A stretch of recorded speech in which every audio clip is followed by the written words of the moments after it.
The Eve Arden Show.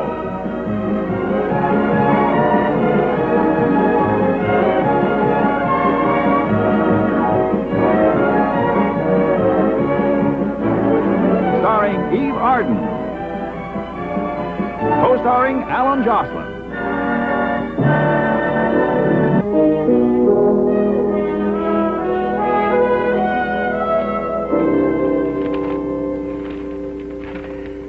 Dear Liza, as your publisher, I'm taking the liberty of introducing to you my very dear friend, George Howell.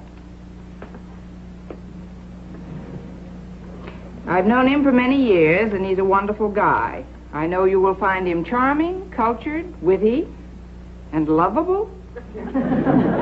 Yes, lovable. Lovable. I told Staunton lovable wasn't the sort of word you put in a letter of introduction, so we tried to think of another one. Personable, winsome, cute. We tried for hours, but we just couldn't find a word that fit as well. And lovable. He also has elephantiasis of the ego and always keeps his feet on the coffee table. And I hope you will accord him the same courtesy and treatment you would give me. I was planning to sue him next week. Tell me, Mr. Howell, how come such a charming, cultured, witty, and lovable fellow like you went to all this trouble to meet little old me? I read your book, Summer's End, and I was absolutely entranced. I thought it was just wonderful. Oh, really? Yes, then I made a few inquiries, and I discovered you were quite a remarkable woman. A bit of a recluse, perhaps, but a very interesting woman. Show me one place here where it says I have elephantiasis of the ego and all my feet on the coffee table. Well, then I presume the reason you're here is to get an autographed copy of my book, right? No, thanks. Tea? Sandwich? Shoe shine? I'll tell you what I came for. Well, I'll listen, but you may not go home with it. I represent the Howell Speakers Bureau, and I'd like to have you as a client and arrange a lecture tour for you. You mean go around the country speaking to audiences? You'd be great. You can have your introduction back.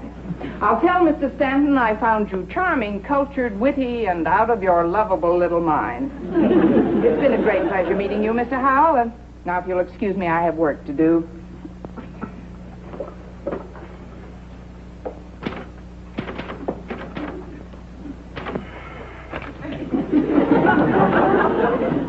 One of us has to leave, Mr. Howell, and I live here. I have 13 speaking dates lined up for you, starting in Scranton, Pennsylvania. From there, you make an overnight hop to Buffalo. I don't want to bore you with my personal problems, but I have a terror of people. I couldn't face an audience to save my neck. We'll fix that. Oh, look, Mr. Howell, believe me, this is something I've been trying to fix all my life. It's a king-size phobia with me. I quit the waves because I couldn't say here at roll call. Sometime I'll go to an analyst and find out why. It took you 6 years to pay off the debts you had when your husband died. You have 2 daughters to support and a mother and a wire-haired terrier. The money's nearly gone from the sale of your book. You're overdrawn at the bank, and if you... Do I wear the tops or bottoms of my pajamas? Both. You're a conservative. Well, I'm sorry, Mr. Howell, but you've been wasting a lot of time on research. Here's your sweater, Mother. Well, I thought you might be cold. Oh, thanks, Mary. Usually I can't get her to go across the room to shut the window. Well? Well, would you help me with my homework, Mother? Homework? She's taking an advanced course in eavesdropping. All right, girls, you've reached the first plateau. Would you care to try for an introduction to the gentleman? I'd love to meet them. These are my twin daughters, Mary and Jenny. I'm the older one. Well, age before beauty. How do you do? 10 crummy minutes. How do you do? I must say you don't look like twins. That's because we're not identical twins. Oh, I see. You see, Mr. Howell, with identical twins, what happens is the seed breaks in half. Whereas... That'll do, Mary. If he wants to find out... him find out the hard way. Let him go to high school. And now, Mr. Howell, I'd like you to meet my mother. How do you... She isn't here. She will be. Liza, dear. Oh, I didn't know you had company. Mother, this is George Howell. My mother, Mrs. Martin. Oh, I'm very pleased to meet you. The pleasure's mine, Mrs. Martin. Liza, I thought you might be hungry. Oh, thanks, Mother. 10 minutes since I had lunch. Mrs. Martin, I just can't believe that you're her mother. Her older sister, maybe, but surely not her mother. Well, show him the birth certificate, Mother, and let's settle the argument. I have to get back. Mrs. Hammond, I'll just leave this here, and I'll drop back tomorrow night around 8, and we can discuss it. There is no it to discuss. Oh, Liza, it would be a wonderful idea. Yes, Mother, we'd love to go on an it, and we could use the money that you'd make on a speaking tour. I can't see how 3 large ears could fit into one small keyhole. And, of course, on some of the trips, there's no reason you couldn't all go along. Oh, really? Oh, my gray suit would be wonderful for traveling, and I can put a little white collar on my black crepe dress. Oh, but I think I will need a new hat. Mr. Howell, you fight dirty. Well, thanks. All right, everybody out. Out, blow, scram, beat it. I said everybody. Fame and fortune awaits you. Money to buy you the luxuries as well as the necessities. All this is yours if you'll just say the word. All right, Mr. Howell, I'll say the word. Police. Don't act hastily, Mrs. Hammond. Mull it over. Goodbye, Mr. Howell. Oh, you enunciate so beautifully, you'll be a sensation. Out. I'll be here tomorrow at 8. Sharp. Persistent cuss.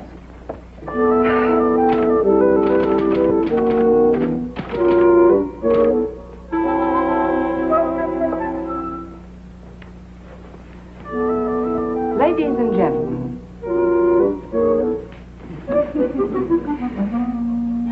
Ladies and gentlemen,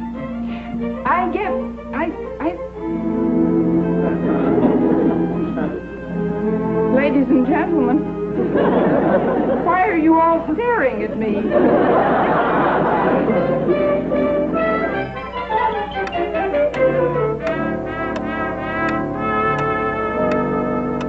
Mr. Howell would like a drink. Where are you going? Out. That walking univac will be here at 8. I'm going. She's going out. Out at this time of night? It's 7:30. You've been out later than that. Oh, Liza. Where are you going? She's going out. Tonight? With all that traffic out there. And maybe hold-up men. And she may catch cold.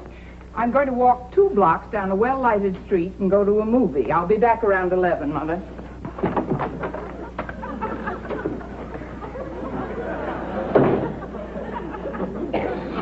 If you please. All right. Go ahead. Leave us motherless as well as fatherless. Without food. Without shelter. Without even a cashmere sweater. If the movie is this bad, I'll be back at 8:30. What movie are we going to?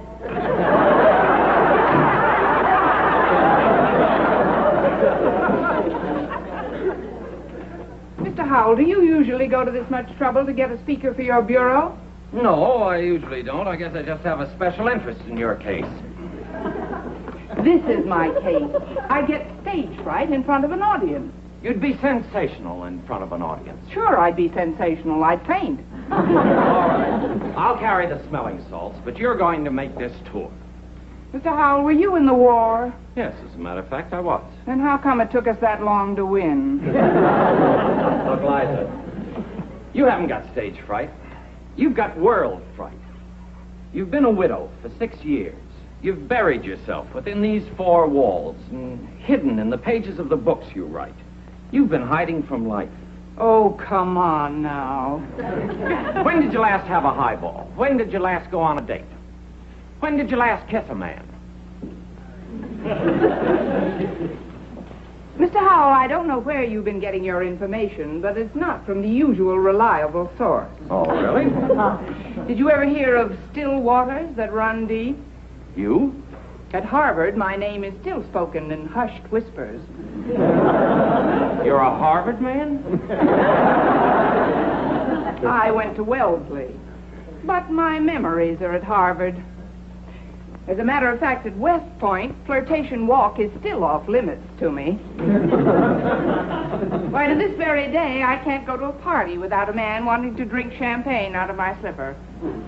If you like, I can show you a whole closet full of soggy slippers. All right, let's go. Where? Show me. It's been years since I've seen a soggy slipper.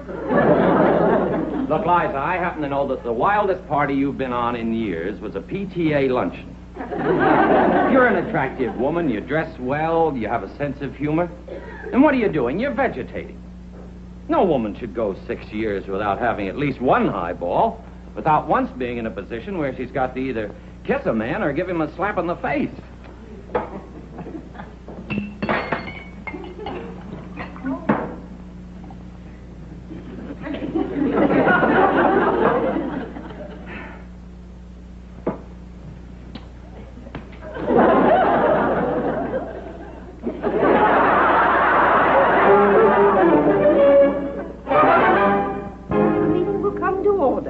Now, ladies and gentlemen, it gives me great pleasure to introduce our guest speaker of the afternoon, a woman whose pioneer efforts in the field of biochemistry serves as a shining example to all... Biochemistry? Oh, well, I guess I should have changed that when I copied it. This was written for Madame Curie. In the field of literature, serves as a shining example to all womankind, Mrs. Liza Hammond. How does this look, Mother? Well, it looks all right to us, dear, but on the stage, you look kind of poor. Poor? Mm-hmm. But don't you worry, I picked up some things that'll dress it up beautifully, dear. Mother, I haven't even written my speech yet. Well, I picked out one for you. Here, you can sort of practice on it as a model. Oh, really? Fellow citizens, as I stand here and look into the faces of my fellow Americans, I cannot believe you could send this innocent boy to the chair. That's Clarence Darrow's first address. Well, let's avoid executions, Mother. I don't want to give them any ideas. Mother, I'm going on a lecture tour, not into burlesque. Now, that looks very, very chic. Now, you pay attention to the speech. I'll take care of the clothes. Why don't you start with a joke, Mother? That's the way the speakers at school always start. A joke? That's a good idea, Jenny. Mother, I know a good one. Once there was an old maid in an upper berth, and in the middle of the night she wanted a glass of water, so she called the porter, and the porter brought Enough. the Finish. The end. I don't want to hear any more of it. You understand? Mother, where did they hear that joke? From Jonathan Bellows at the playground. We've got to keep them away from those older children. Jonathan, 7.5 years old. He tells stories like that? Oh, he doesn't understand them. But then neither do we. Well, thank goodness. Oh, Mary, will you answer the door, dear? Jenny, take your gentleman friend to his room. But, Mother, he wants to listen, too. Yeah, well, he isn't even 7.5. Get him out of here. Mother.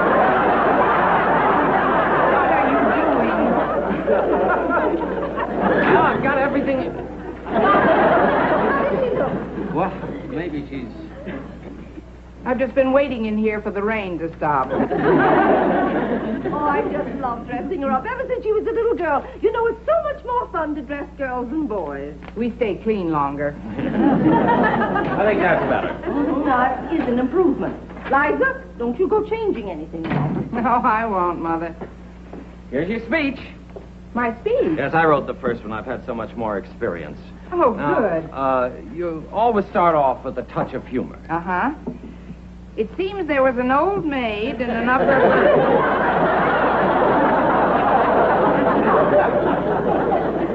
You've been hanging around with a 7.5-year-old boy named Jonathan Bellows? Beg your pardon? Oh, look, Mr. Howell, I don't think I can go through with this. Really, I don't. I couldn't even speak to my family, and one of them's a wire-haired terrier. Look, Liza, I'll tell you a trick a great speaker once taught me. When you're frightened of making a speech in front of an audience, why, just imagine them in a ridiculous position. In a ridiculous position? Yes, anything at all. Like when they get up in the morning, their hair all mussed or standing on their heads, anything at all. Big red noses light up. Or they might be sitting in their underwear. Sitting in their underwear. Yeah, in their underwear. All right, girls, now don't get silly. Now, here's your itinerary, and we've had a great bit of luck. Georgia Pembroke has canceled a booking at the Passaic Ladies Auxiliary. Who's Georgia Pembroke? Here she is. She's a woman explorer, killed 2 tigers with her bare hands. She could have done it with her photograph. Passaic's a great place to break in, so we booked you in there on October 4th. On October 4th. Oh, well, that'll give me time to write my speech, and I can decide where I'm going to... October 4th? That's tomorrow. Yes, that's right. Oh, no, Mr. Howell, I couldn't do it I'll tomorrow. pick you up and drive you over, and we'll get the... What are you mumbling about? No. Oh, dear, she's lost her voice. Lost her She's voice? lost her voice. She always does this whenever she gets in. What? Whenever Wait she a gets minute. in. What's the matter? Look, everybody, keep calm now. Look, Liza. Boy, sit down, dear. We'll take care of everything. Look, why don't we all be very quiet now? Why don't you girls... Why do we have to go now? Go on. Cup of tea.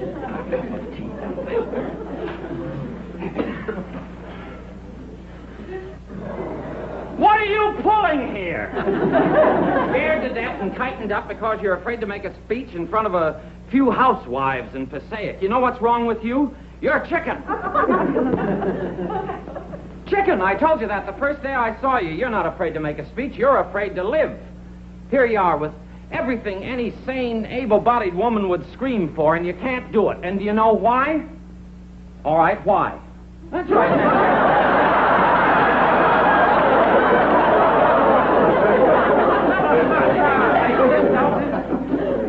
I say, have you got anything to say for yourself?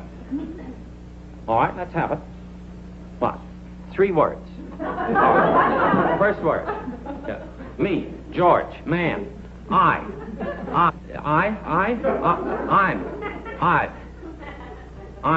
All right, second word, little word. But, the, and, a,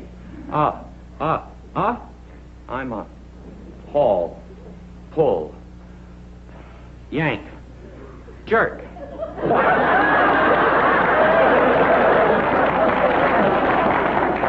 It only took me 17 seconds.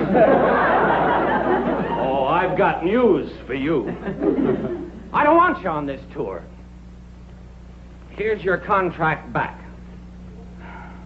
Oh, I'm really sorry, Mr. Howell, but I've got my voice back. Yeah. I've got my voice. Isn't that funny? The minute you tore up my contract, my voice came Why, back. of Well, course. it just shows I couldn't go on a lecture tour. The same thing would happen to me Of course there. you couldn't. You're right about everything, except that that isn't your contract.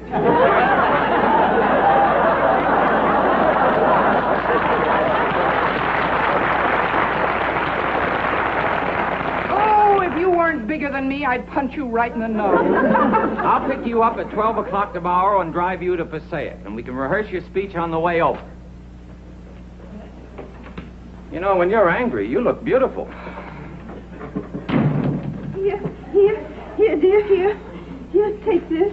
How do you feel? Now, ladies, let's check the picnic food once again just to make sure. All those who have white slips will bring the potato salad. All those who have green slips will bring the coleslaw. All those who have yellow slips will bring the hard-boiled eggs. And all those who have red slips, the red hot. Get it? The colors match the food. Well, I think this is a much better system than the one we had last year when nobody brought potato salad and we were up to our ears in coleslaw. So I think a vote of thanks is due Sarah McLean for a wonderful, wonderful suggestion. Well, at last I see Mr. Howell of the Speaker's Bureau signaling to me there in the wings, and he has our guest speaker with him. So without further ado, it gives me great pleasure to introduce the lady who killed 2 tigers. Author of I Was an Aborigine for 6 months, Mrs. Georgia Pembroke. There seems to be something wrong, ladies. Excuse me. But I said sent a telegram to your secretary, Mrs. Potter, telling her that the tiger lady had poison ivy and Mrs. Hammond's going to take her place. But Mrs. Potter's in Boston. Yeah, well, I'll go to Boston and find Mrs. Potter. No, Liza, come back here. Mrs. Liza Hammond is a well-known author who's written a bestseller called Summer's End. Called what? Summer's End. I never heard of it. I think I left the water running in the bathtub. Well, I guess it'll be all right. Come on out and sit down, and I'll introduce Yes, you. come on. Yes, you have to. Now you must. Ladies,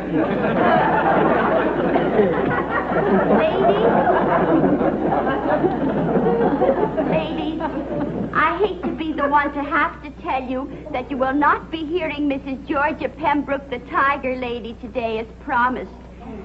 Mr. Howell sent our secretary, Mrs. Potter, a telegram, but she's been in Boston for a week. We had known about it a week ago. We could have canceled the booking and avoided this calamity.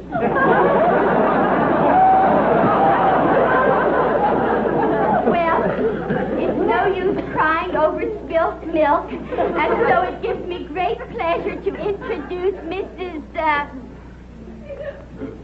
What was your name again, honey? Your name? That's funny. I knew it a minute ago. Mrs. Liza Hammond. Mrs. Liza Hammond, who has written a book called... what was the name of the book called? Summer's End. How many here have read Summer's End by Mrs. Liza Hammond?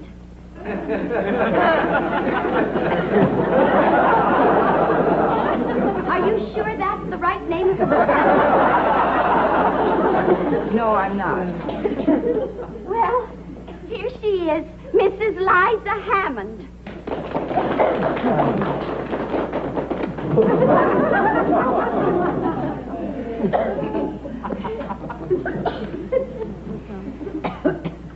Ladies of Passaic. It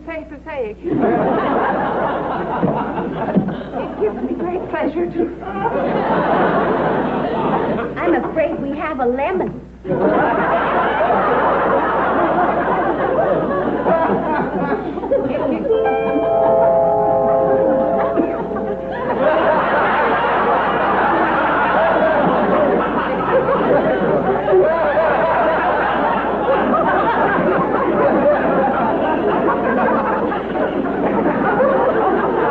Ladies of the Passaic Auxiliary, forgive me if I seemed a little ill at ease for a moment.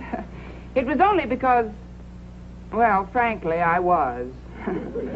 You see, this is my debut as a speaker, and I've been sitting there wondering how to start this speech. When suddenly I looked at all of you and I realized that I only had to get down to the bare essentials. The basic foundation, so to speak. It seems there was an old maid in an upper berth. I thought that was finished. But the way you got to those women was just great, Liza. For a first speech, believe me, it was absolute tops. Well, it was just as you said. All I had to do was get down to the bare essentials. Oh, those foundations. But you were right. It is a whole new world. Traveling, meeting people. Yes, and this is just the beginning.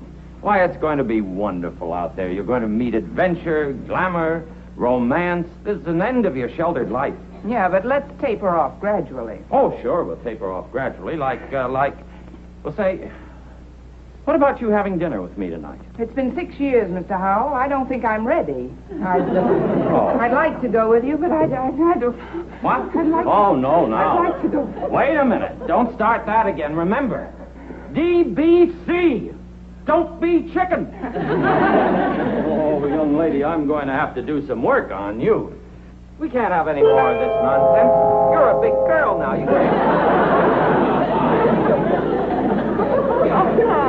Now, I want you to go right in that room and change your clothes so I can take you out to dinner. All right, I will, Mr. Howell. Just one thing. Why do you wear those atrocious pink striped shorts?